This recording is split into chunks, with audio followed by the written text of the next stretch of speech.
not going to read them all to you because that would take a long time, and I fully trust that you'll be able to do that. I do believe that we'll be posting all of this electronically onto an OnCourse or some electronic site, so you have it electronically to be able to refer and to share, but wanted to give you hard copies this morning. So really what this is, we're thinking about doing with this is at the end of each semester or towards the end of each semester, looking at the community as a whole. How did we do community development-wise? We know if we did that in September, that would be pretty low because people haven't had an opportunity to get to know their community.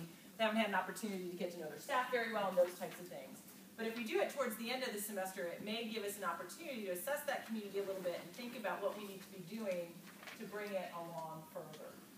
Probably community development is the easiest one to see some progression on, where some of the academic things might take us a little while. So what this hopefully will do is help the student staff member really think about their relationships with individual students, how they assess that community.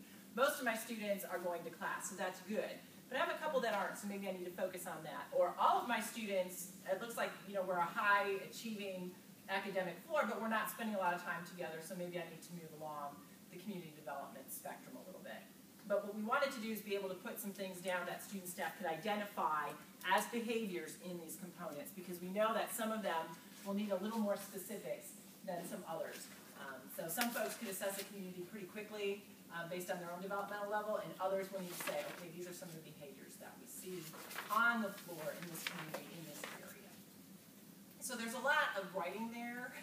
The document will be cleaned up because this is me in Excel, and that's not a good combination. It'll get pretty soon. It's more important to have the material down than it was to make it look pretty at this point. Sarah, are you envisioning that we use, that our staff might use that at floor meetings, those first 3 floor meetings of the semester, and share this with the floor, or is this more of a training? I think it's more of a training for the staff. I think when we're thinking about these floor meeting agendas, we're really thinking about how do we help our staff articulate that the reason that you're here is to have an experience. It's not necessarily to go through all the components and all the behaviors that exist under those components, but really to share with the students that by being a part of this community, you're going to get an experience that's different than if you lived at Smallwood. Okay? So that's really kind of what we're looking at with the floor meeting agendas. We're not looking at rewriting the whole thing. It's just how do we insert that value into that agenda so that it's stated to our floors that you're here for an experience. And we're invested in your experience, and we want you to be invested in the experience. Does that make sense?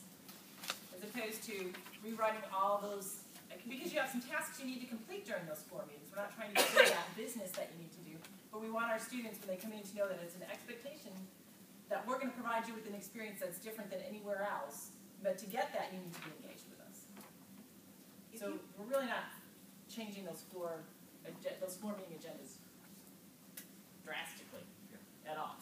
I would add, if you are in a center that has a living learning center, that the LLC director, that the last meeting we did review this, it's on their OnCourse site. There were a few that weren't there, but it'll be something that academic initiatives will be continuing to discuss with them and talking about how they can be supportive, incorporating the residential experience into their programs, how they can be complementary. I don't think we're at cross purposes, because I think when even academics read this, it's not like it's rocket science. It doesn't make sense, especially with the academic component built in. So have no fear.